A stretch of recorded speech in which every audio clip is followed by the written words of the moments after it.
Ang atin pong binabasa ay galing sa Genesis 30 and 2 to 9. Ang bagong magandang balita, Biblia.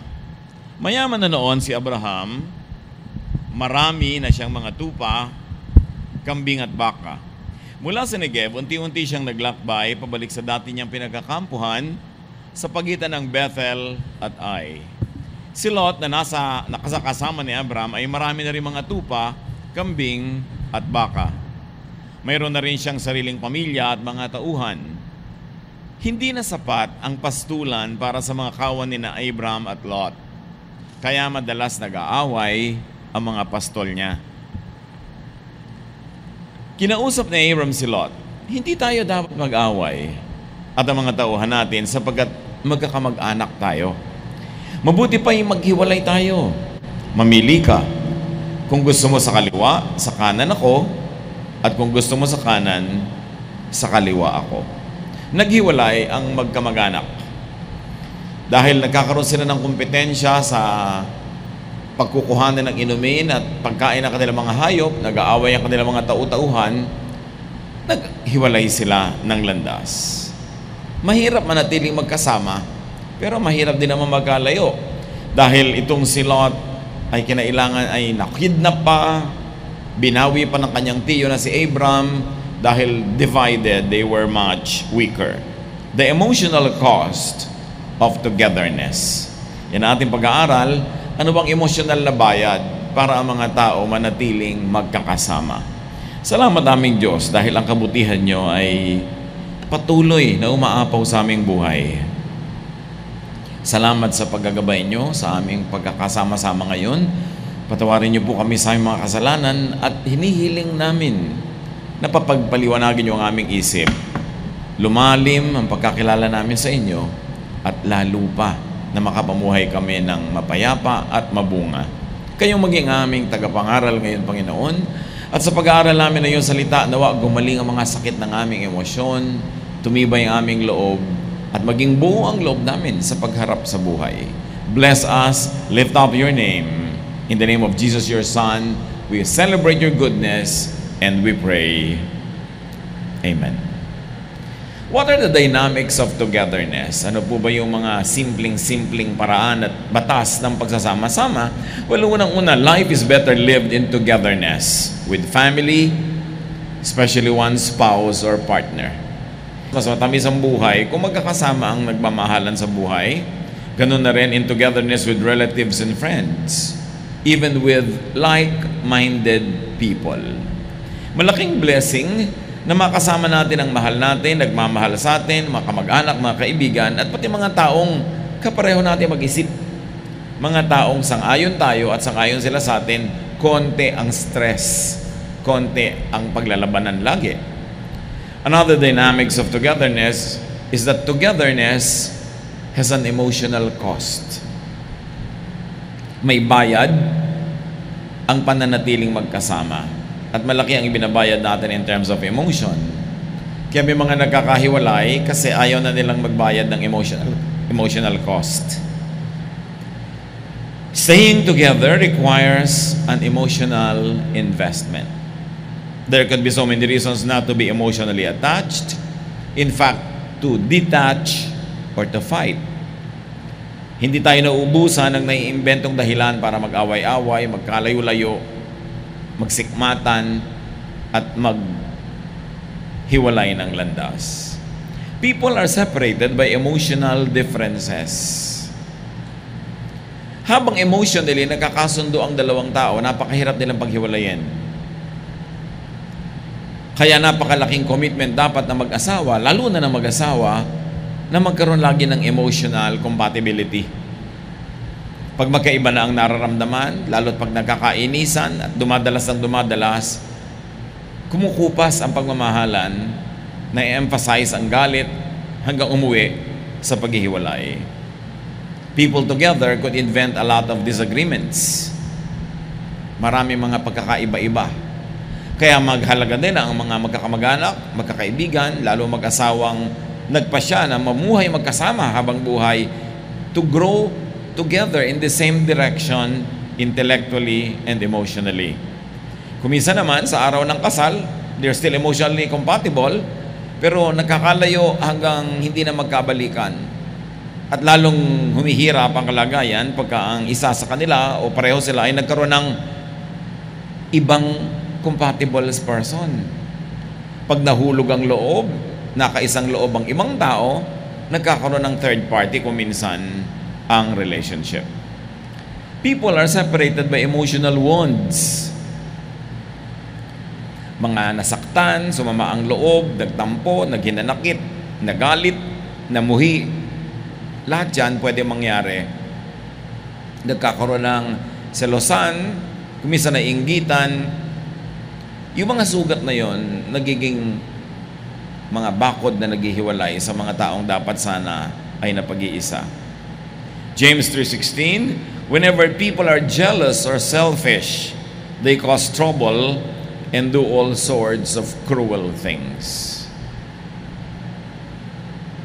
Pagka nasaktan, nakasakit, nagselos, naiiba ang ugali, nakakapagsalita ng hindi maganda, pagka naiinggit, nakakapagwala ng mga masasakit na salita, at pagka binili ka ng masakit na salita din, hindi na matatapos ang giyera. Ephesians 4:31-32, stop being bitter and angry and mad at others. Don't yell at one another or curse each other or ever be rude. Instead, be kind and merciful and forgive others, just as God forgave you because of Christ. Isang napakalinaw na payo at reseta para manatiling maganda ang samahan. Huwag daw magkimkim na mga sama ng loob, mga galit sa isa't isa. At lalong-lalo na, huwag magtaas ng boses, huwag sumigaw, huwag magmura, dahil ito ay nagpapalayo ng loob ng mga dapat sana ay malapit sa atin.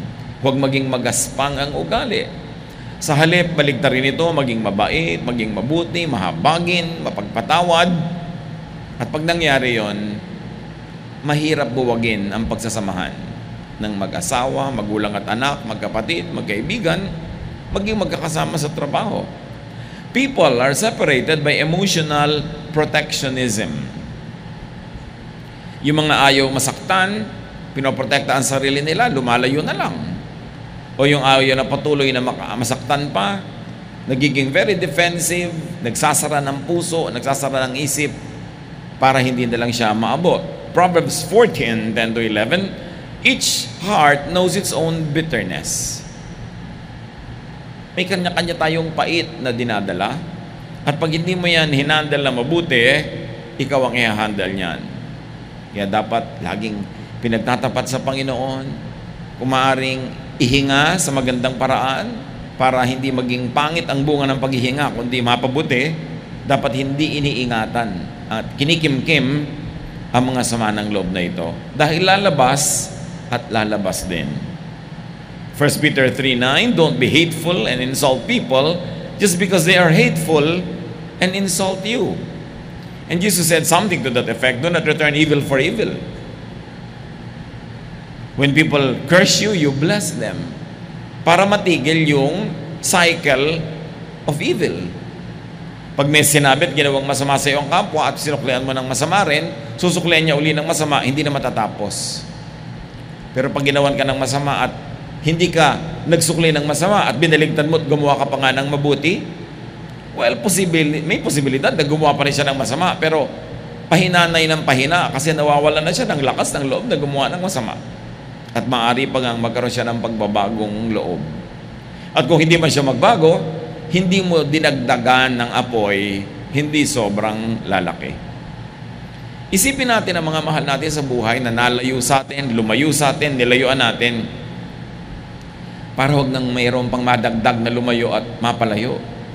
At kung maaari, magkabalikan pa tayo ng mga mahal natin, minamahal natin, lalong-lalo mga kamag-anak. 1 Corinthians 6:7, when one of you takes another to court, all of you lose.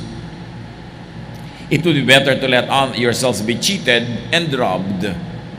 Hindi laging kailangang literal ang pag-a-apply ng verses na ito na kailangan man magdemanda, hindi ka pa nagdedemanda. Pero ang point na nililinaw dito ni Pablo, Mas madalas pa na malulugi ka kung sobra kang legalista. Kung ikaw ay magsasakdal, maghahablahan kayo sa korte, pwedeng meron kang mapala, pwedeng may mahabol kang property, pwedeng may masingil kang utang, pero may nawawalang malaki. At yun ay kung nagkalayuan na kayo ng loob, lubos na kayong nagsumpaan at naglayo, mas malaki ang lugi kaysa mapapala mo na pera o property, dahil mas mahalaga yung goodwill ng tao. You lose the goodwill, you lose the love, you lose the relationship. People should be willing to pay the emotional price for staying together. Meron kayong mahal sa buhay, may nagmamahal sa inyo, dapat meron ka na agad determinasyon that you will be willing to pay the emotional price. Which means, may mga panahong masasaktan ka, mabibigo, magdaramdam, may mga panahon na hindi masusuklian ang kabutihan ng iyong kabutihan, may mga panahon na sobra ka masasakripisyo, but when you are willing to pay that price, the emotional price of togetherness, you will also reap the fruit of doing good and remaining together with those people who matter to you.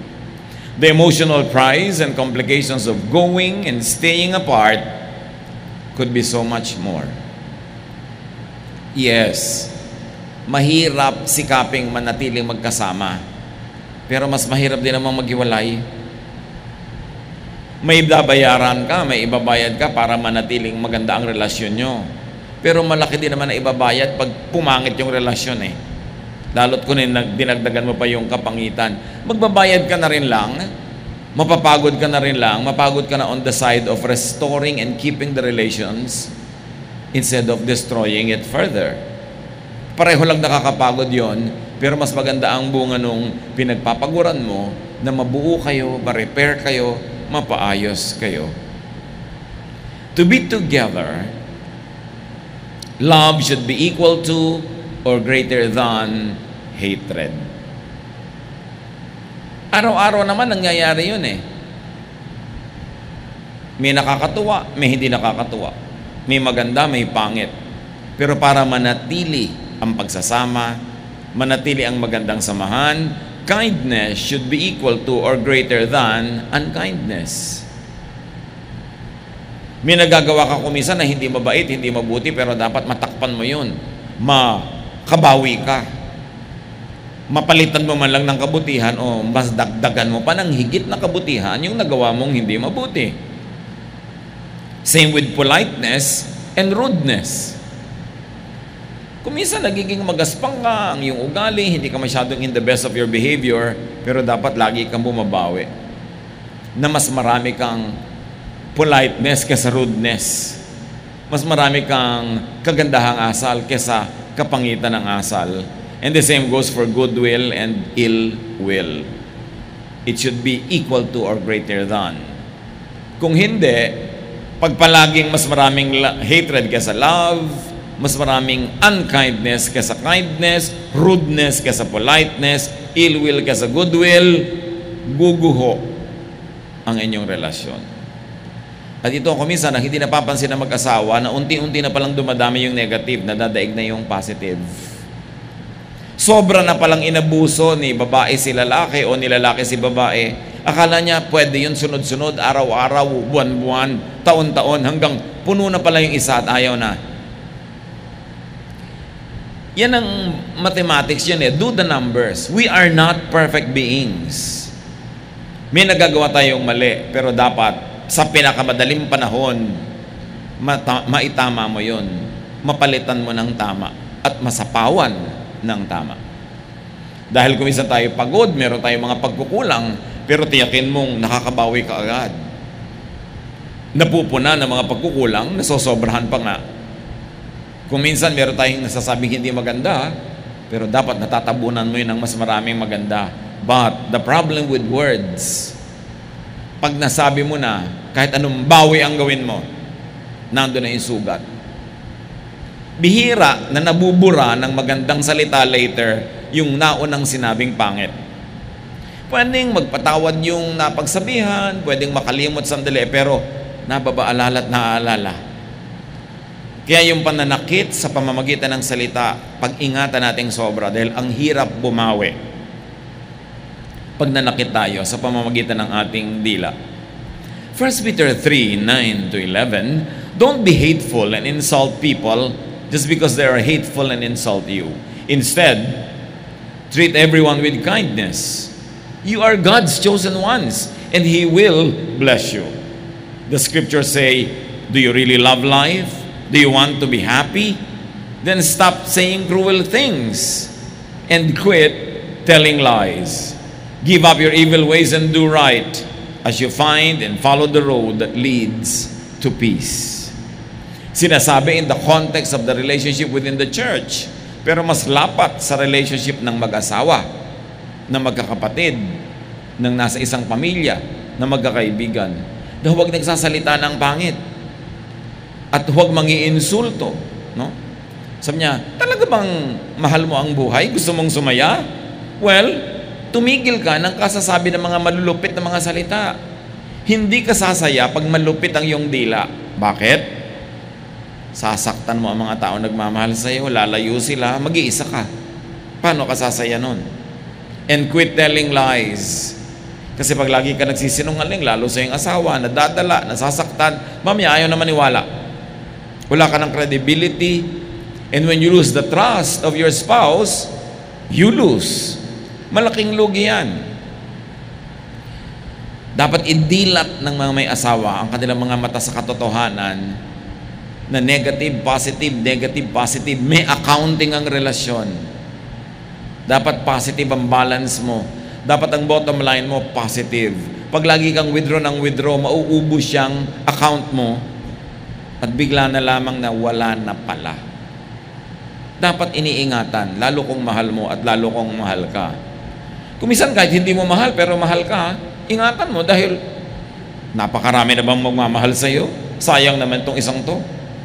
Lalo kung siya ang tunay mong asawa o kamag-anak mo, sayang naman na may pagmamahal na mawawala. Sa bawat pamilya, sa bawat pangkat, the team or the group should produce sufficient or surplus goodwill and love. Bawat isa sa grupo, bawat isa sa pangkat, dapat mag-ambag sa pagmamahalan, sa kapayapaan, sa katahimikan. Sa inyong pamilya, sa inyong mga tahanan, sa inyong mga social circles, dapat ang lahat ng kasali doon nag-aambag para magkaroon ng kapayapaan, katahimikan, kasiyahan. Dapat lahat nagde-deposit ng goodwill, hindi nagwi-withdraw. Kasi pag lahat nagwi-withdraw, lahat gumagawa ng mali, lahat nagsisiraan, ang bilis maubos ng inyong dahilan para manatili magkasama. Kaya kuminsan ang pinakamasasama magkakaaway, magkapatid o mag-asawa, o ex, o kamag-anak. Kasi kayo rin ang nagkaroon ng pinakamalapit na access sa isa't isa. Kung sino ang nagiging pinakamalapit sa iyo, yun ang kandidato rin na pwedeng maging pinakamalayo later. Pag hindi nyo na-handle yan. That's why your best friend could be your worst enemy. Maging sa mga nagmamahalan romantically, there's a very thin line between love and hate. That it is so easy to hate the one you used to love. Mas may access ka, mas kaya mong manakit.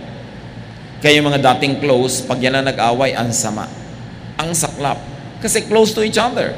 They know each other's secrets. Pwede nilang ibunyag. Alam nila ang mga weakness ng isa't isa. Pwede nilang pagsamantalahan yon. Pero bakit mo sasaktan yung close sa'yo?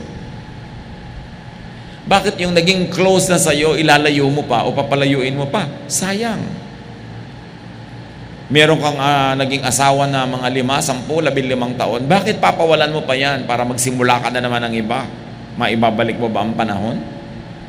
Meron ka ng kaibigan, ang tagal-tagal yung magkaibigan, magsasalita kayo ng pangit, magsisiraan kayo, magkakagalit kayo. Hindi na kayo ngayon magkaibigan, magkaaway pa. Sayang ang panahon. Biruin mo yung emotional investment mo sa kanya. Kung 10 years, hindi lang yun. Siguradong may financial investment ka, may time investment ka, tas dahil lang nainis ka o nainis siya, hindi kayo gumawa ng paraan na magkabati muli. Sayang.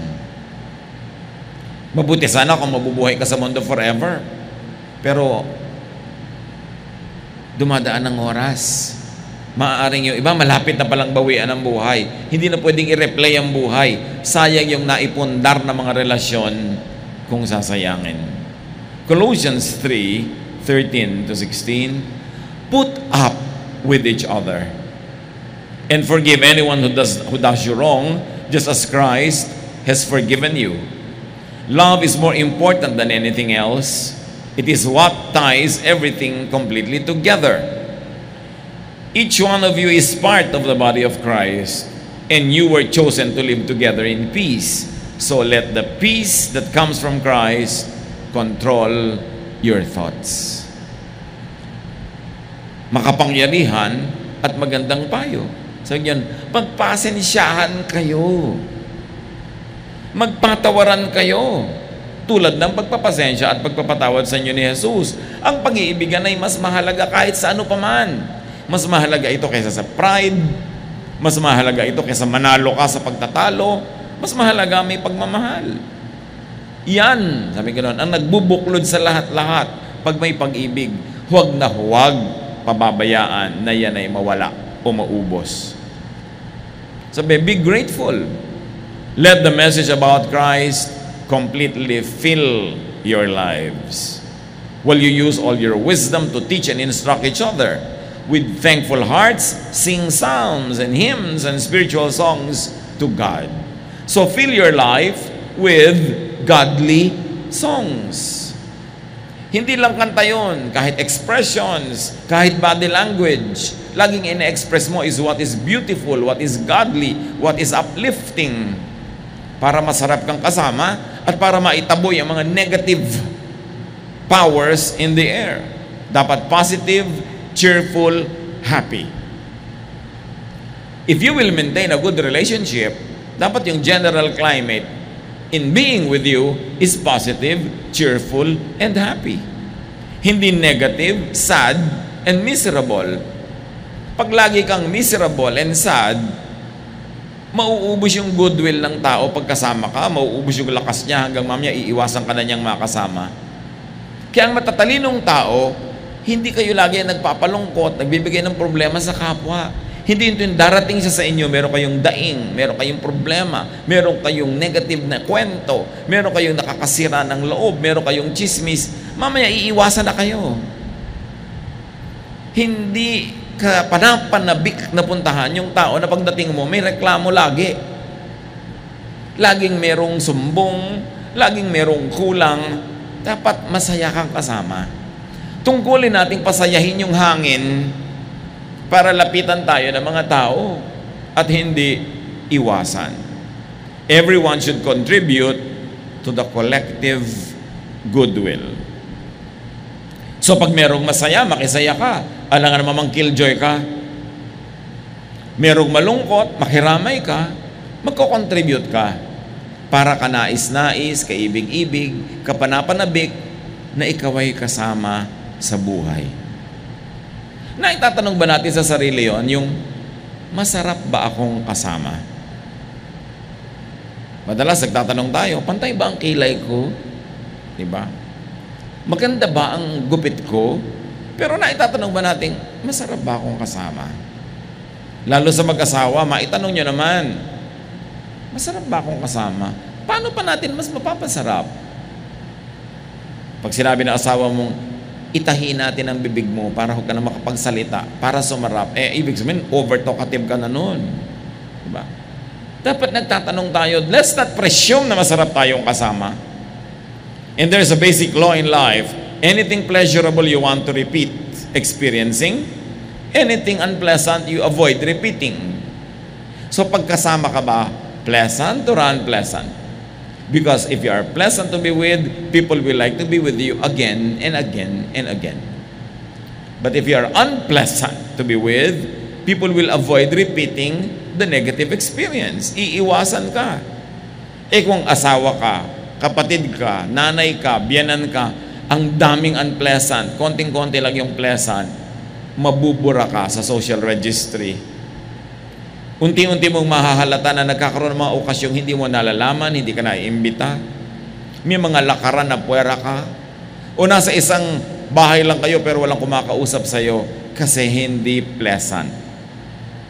Kung lagi kang may pintas, lagi kang may reklamo, lagi kang ang tali-talino, lagi kang has something wise to say, wala namang may gusto sa sobrang matalinong kasama eh.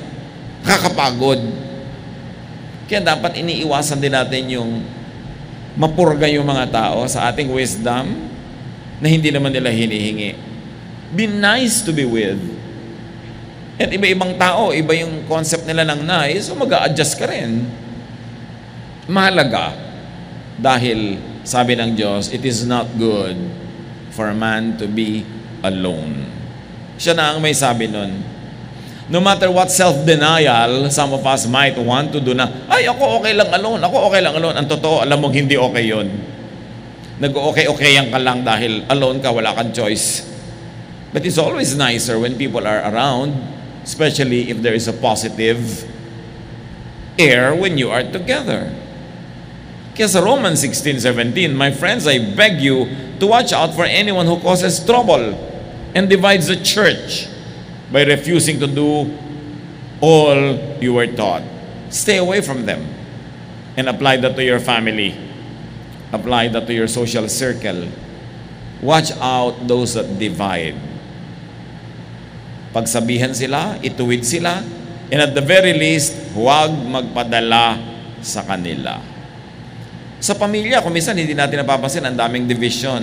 Si anak number 1, kampi kay nanay. Si anak number 2, kampi kay tatay. Dapat walang ganun. Kaya ka nga may pamilya, so you belong. Pero you feel pa rin, you don't belong. Because somebody does not make you feel like you belong dahil gumagawa sila ng sarili nilang exclusive banana republic at puwera ka. That is cruel. At kung ipinupwera ka naman, mag-isip-isip ka, bakit kaya? Ba't ayaw sa'yo? Hindi lagi namang silang may kasalanan, baka naman talagang napakahirap mong kasama. Kaya hindi ka nalang tuloy sinasama. May mga tatay, iniiwasang isama na mag-iina sa mga shopping kasi laging gustong umuwi. Hindi pa nag-i-enjoy yung mga kasama, uwi na tayo. Gusto pa nilang magbuting-ting ng mga kung ano-anong mga tindang hindi naman nila binibili. Tiyakin nyo masarap kayong kasama, lalo kayo asawa nyo, gusto niya mag-shopping. Umimbento kayo ng mga gagawa, o sige, mag-shopping ka dyan, magkakape ako dito, magkita tayo mamaya after 1 hour. Pero huwag siya madaliin. Kailangan masarap kang kasama para gustuhin kasama ka. Napakahalaga nun. So, the team or the group should help save love and goodwill. Lagi naman tayong pumipili Magwi-withdraw ba ako ngayon from the goodwill of the group or magde-deposit?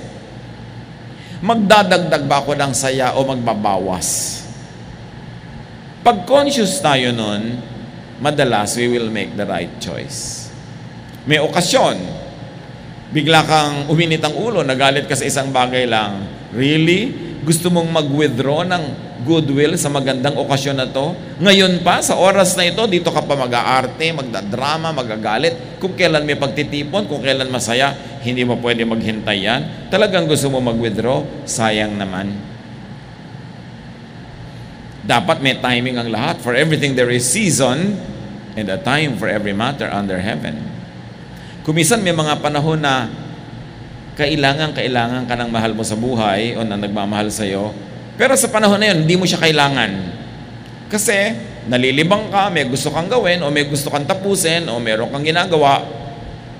Niyayaya ka niya makipagkwentuhan pero ikaw may mahalaga kang ginagawa. Pero naiisip mo bang, hindi ko siya kailangan, pero kailangan ba niya ako ngayon? At pag naisip mo yan, ay, kailangan niya siguro ako, kaya nandito, kaya liligid-ligid, kakalong-kalong, kakalakalabet, then ibababa mo ang ginagawa mo, hindi dahil kailangan mo tong taong ito, kundi kailangan ka niya. At pag ganun kang tao, hindi ka mapag-iisa sa buhay. Nakakapagnamdam, yung nagpaparamdam ka na, nade-depress ka, nalulungkot ka, gusto mo nang makausap, naiinip ka, natatakot ka, pero ayaw kang pansinin kasi busy siya. At wala siyang kamalay-malay na nagtatanim ka na pala ng sama ng loob laban sa kanya At pag pinag-ulit-ulit-ulit niya yon, mas marami na siyang na-withdraw from the goodwill, wala siyang naibigay na goodwill, naubos na, mamaya, wala ka na sa buhay niya, sayang ka. Dahil kamag-anak ka o kaibigan ka. Napakahalaga na tayo nakikiramdam kung ano ang kailangan ng kapwa. Hindi lang yung kailangan natin. So have and keep necessary assurances, and commitments sa relasyon. Siyempre, ang tao willing lang mag-invest emotionally sa'yo kung may investment ka rin. Willing siyang tumaya sa'yo kung may taya ka rin. Willing siyang maging faithful kung faithful ka rin. Willing siya na italaga ang buhay niya kung willing ka rin. Malakay 2:15, didn't God create you to become like one person with your wife? And why did He do this? It was so you would have children and then lead them to become God's people. Don't ever be unfaithful to your wife. Or kung babaliktarin mo, don't be unfaithful to your husband.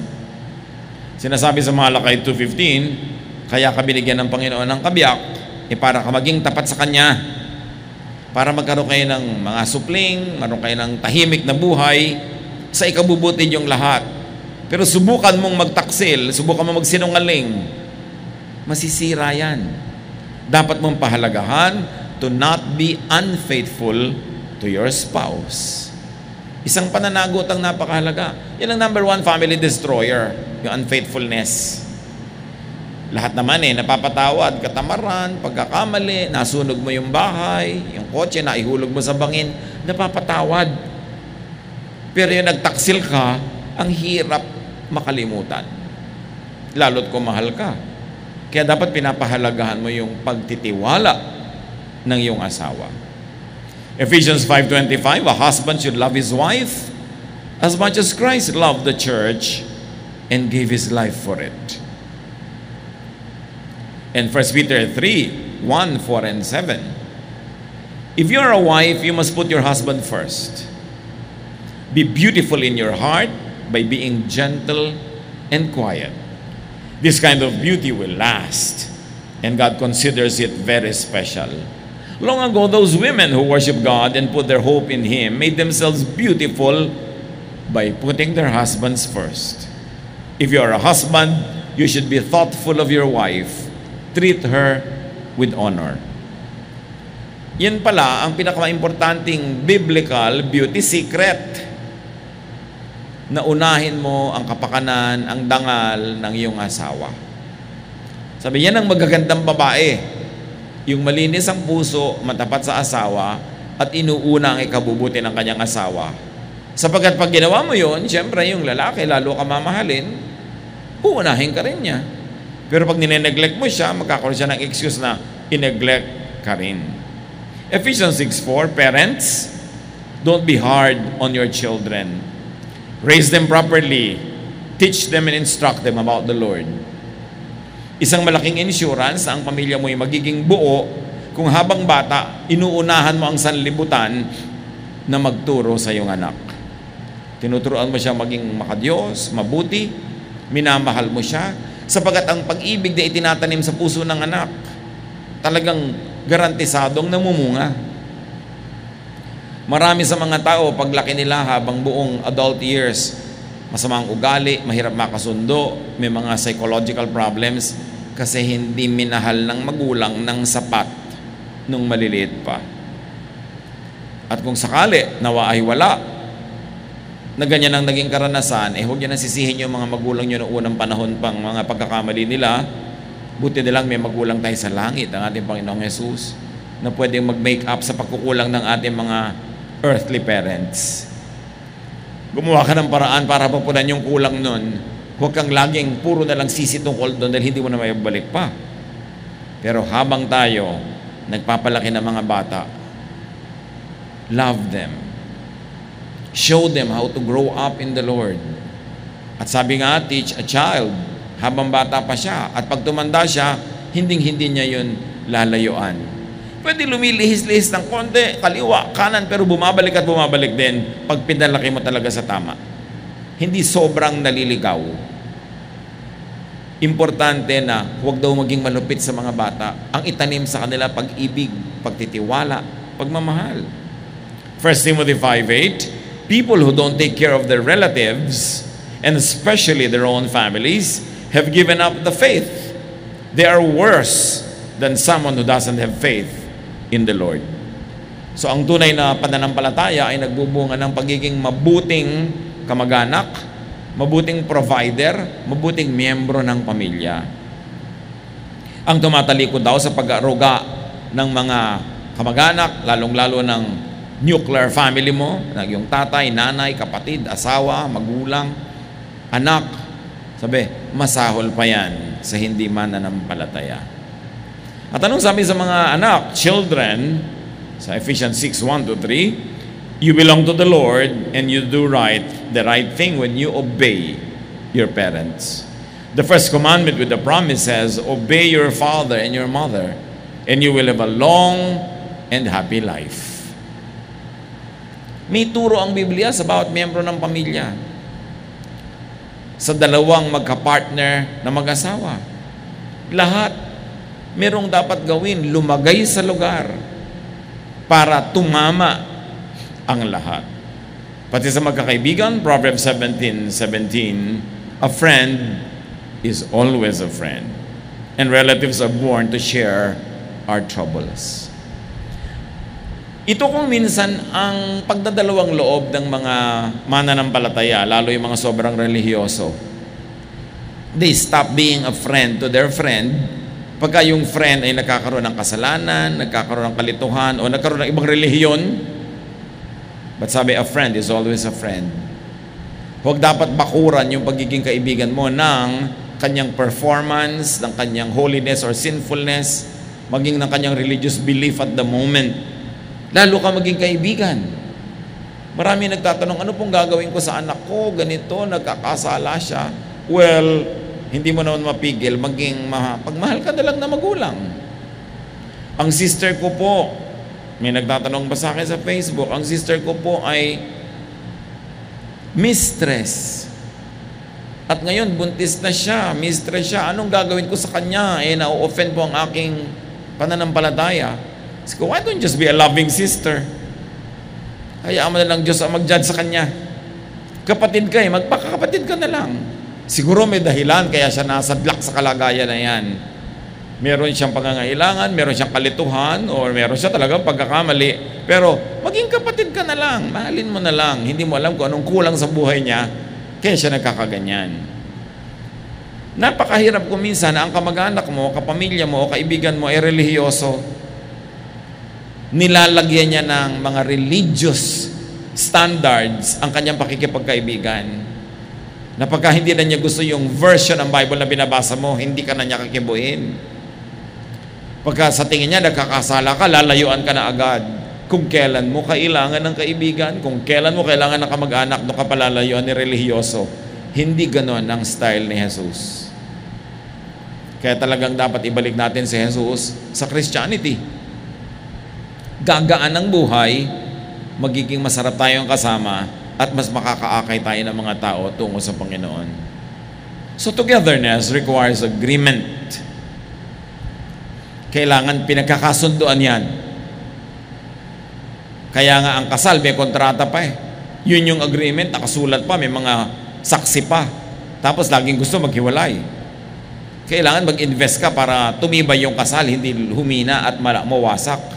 Amos 3:3, can two people walk together without agreeing to meet? Walang nananatiling magkasama na hindi nagpapasyang magkasundo o makipagkasundo.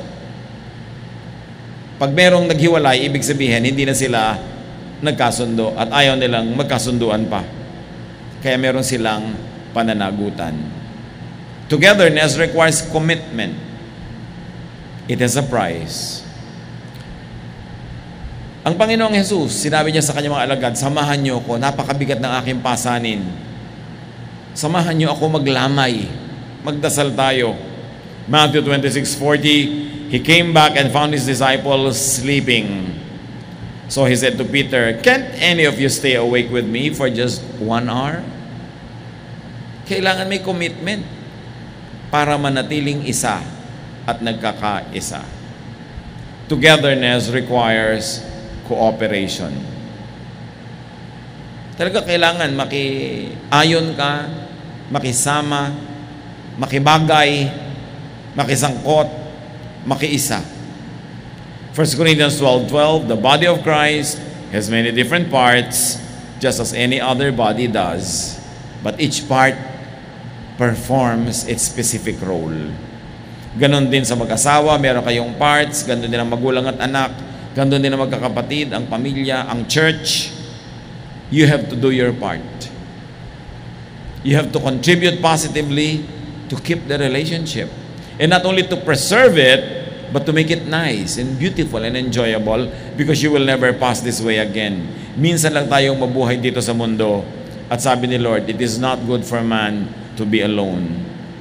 Mas masarap na may karamay, kasama, kasalo.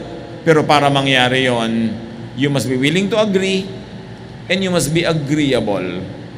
Kailangan you meet people halfway, cooperate and function, pay the price of togetherness, or lose people and pay a higher price.